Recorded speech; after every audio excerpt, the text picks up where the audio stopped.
ମୁଁ ଦଶରଥ ମହାନ୍ତ ମୁଁ SRCMS joint general secretary अच्छी डी क्वार प्रेसिडेंट अच्छी। आज ये जो बैठक है ये बैठक में आमर फेब्रुआरी 19 तारिख डी क्वारी बंद है जोटा केटीएल कम करूला केटीएल गला आम शुणा पाचु केसीसी कम नहीं किंतु सी एजाए कम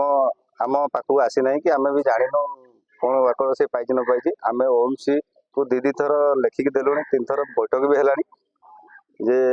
शीघ्र थैथान करा जाओ बोली आउ सीएल सिंह पाखे आमर होता ओएमसी आमको लिखित प्रतिश्रुति भी देता जे शीघ्र मो माइंस खोलिकी आपण मानक थैथान करी बोली किंतु एजावत से किसी कला ना आज 3 मास 4 मास चलला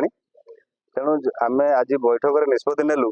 जे जदि ओएमसी को आम लिखिकी देव बर्तमान जदि सी आमको तुरंत थैथान न कला ताले आम 7 दिन पर ट्रांसपोर्टिंग बंद करूँ एवं नचेत सी आमको अधा दरमा दरमा दो ओएमसी कहीं बर्तमान आम पिला छुआ पाठ पढ़ा समय आम भी 3 मास है चाकरी बाकरी नहीं आम गरीब लोक आम पाखे बर्तमान किसी ना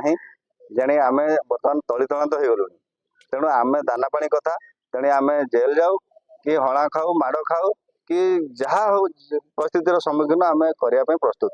आम 7 दिन पर 8 दिन बेलू आम ओएमसी एंटायर ट्रांसपोर्टिंग बंद करूँ जदि आम थैथान से न कला। धन्यवाद।